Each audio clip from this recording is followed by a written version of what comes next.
پروردگار کی ذات پاک ہے جو اپنے بندے کو راتوں رات مسجد حرام سے مسجد اقصی لے.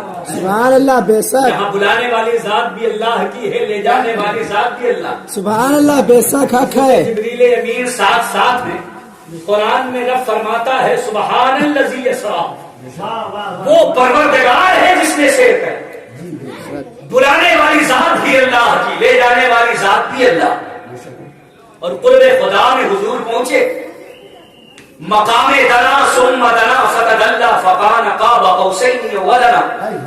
مقام دنا میں پہنچے، سارے حجاب اٹھا دیے گئے اور اللہ رب العزت کا جاگتی آنکھوں سے مصطفیٰ نے مشاہدہ کیا. بے شک اللہ رب العزت قرآن شریف میں فرماتا ہے کہ جب محبوب نے حضرت موسیٰ علیہ السلام نے جب طور پر تجلی دیکھی تو اس کے بارے میں قرآن میں کہا فخر موسیٰ صعیقا، حضرت موسیٰ بس کھا کے گر پڑے، بے ہوش ہو گئے. جب انہیں ہوش آیا تو ان کے آنکھوں میں اتنی نورانیت تھی کہ اپنے چہرے پہ حجاب ڈال کر چلے گئے. سبحان اللہ. بے شک اتنی چمک تھی کہ کسی کے اندر مجال نہ تھی کہ ان سے نگاہیں ملا، ان کی آنکھوں میں آنکھیں ڈال سکیں، ان کی آنکھوں کو دیکھ سکیں. اتنی چمک، اتنی لائٹنگ، اتنی نورانیت سے تجلی دیکھی تھی، اتنی چمک تھی کہ جو دیکھتا تھا چکا چوندھ ہو جاتا تھا. اور ان کے آنکھوں کی بینائی اتنی ہوئی، فرماتے ہیں کہ میں سخت تاریک اور سیاہ رات میں کالے پہاڑ پر اگر کالی چونٹی چلتی ہے تو اسے 70 میل دور سے دیکھا. سبحان اللہ. بے شک حق ہے. چمک ان کے آنکھوں میں تجلی دیکھنے سے آئی. جب تجلی پر نظر پڑی تو کیفیت یہ تھی فخر موسیٰ صعیقا. قرآن کہتا ہے بس کھا کے گر پڑے، تاب نہیں لا پائے، بے ہوش ہو گئے. یہاں تجلی دیکھی تھی. ہمارے اور آپ کے آقا نے تو اللہ کی ذات دیکھی ہے، تجلی دیکھی. تو قرآن نے کہا فخر موسیٰ صعیقا، حضرت موسیٰ بس کھا کے گر پڑے. مگر مصطفیٰ نے ذات دیکھی تو قرآن بول پڑا ما زاغ البصر وما طغى. بے شک حق ہے. فرماتا ہے وما زاغ البصر وما طغى، نہ ان کی آنکھیں جھپکی نہ دل گھبرایا. سبحان اللہ. کذب الفؤاد ما رأى، جو دیکھا اس سے دل گھبرایا بھی نہیں، آنکھیں بھی نہیں چکا چوندھ ہوئی، آنکھیں چھپکی بھی نہیں. ایسا ہوتا ہے تیز لائٹ اور روشنی پڑتی ہے تو آنکھیں چھپک جاتی ہے. مگر مصطفیٰ جان رحمت جب بارگاہ خدا میں جاتے ہیں، قرب خدا میں جاتے ہیں، تجلیات الہیہ دیکھتے ہیں، جب ذات خدا کا مشاہدہ کرتے ہیں تو قرآن کہتا ہے ما زاغ البصر وما طغى، نہ ان کی آنکھیں چھپکی ہیں نہ دل گھبرایا ہے.